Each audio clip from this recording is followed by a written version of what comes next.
Hello everyone, তোমরা সবাই কেমন আছো? আশা করছি সবাই খুব ভালো আছো। আর আমিও জাস্ট ফাটাফাটি আছি। দশহরার সন্ধেবেলায় ভাবছিলাম কি রান্না করব। মাকে বলেছিলাম যে আজকের রান্নাটা রাতের আমিই করব। সেই জন্য ভাবতে ভাবতে আলু আর গাজর দেখলাম রয়েছে। আলু গাজর ভালো করে ছুলে নিয়ে কেটে নিলাম। আর সাথে তোমরা দেখতেই পাচ্ছ কাঁচা লঙ্কা, ধনেপাতা আর টমেটো আছে। আশা করছি তোমরা বুঝে গেছো আমি কি রান্না করতে চলেছি। হ্যাঁ, আমি রান্না করছি রাত্রিবেলার রুটি আর আলু গাজর দিয়ে একটা সুন্দর তরকারি। আমাদের জানো তো দশহরার দিনকে ভাত খেতে নেই। জানি না কেন খেতে নেই, আমার ঠাকুমা বলতো কোনোদিন নাকি সে এই নিয়মটা উঠায়নি আর উঠাতেও বারণ করেছিল। এই জন্য আমাদের বাড়িতে এই দিনটা কিন্তু ভাত খায় না। দেখো, তোমাদের সাথে কথা বলতে বলতে আমার আলু গাজর ধনেপাতা কাঁচা লঙ্কা টমেটো সমস্ত কিছু কিন্তু কাটা হয়ে গেছে। অন্যদিকে আমি গ্যাসটা চালিয়ে প্রেশার কুকারে করছি।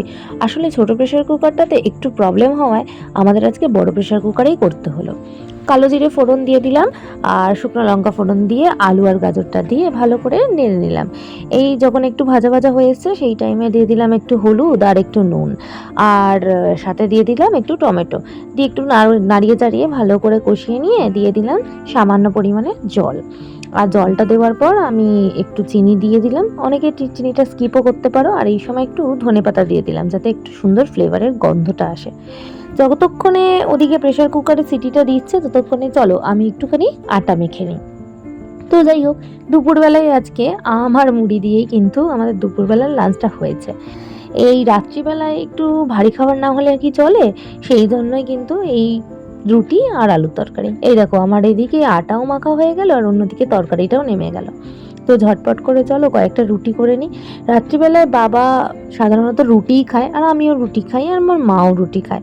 আমার বোন বেসিক্যালি ভাত খায়। ওর এই দশহরার দিনটাতে না খুব প্রবলেম হয়ে যায়। তো যাই হোক, ও একটা দিন একটু ম্যানেজ করেই নিতে পারে। এইদিকে দেখো আমার সুন্দর করে গোল করে রুটিটা বেলে নিয়েছি। এবার সেঁকে নিলেই আমার রুটি এদিকে তৈরি। তা তোমাদের বাড়িতে দশহরাতে ভাত খায় না রুটি খায়? অবশ্যই কিন্তু আমাকে কিন্তু কমেন্ট করে জানাতে ভুলো না। তো যাই হোক, রাত্রিবেলায় আমি আম রুটি আর আলু তরকারি নিয়ে খেয়ে দিয়ে ঘুমিয়ে পড়লাম। চলো, টাটা।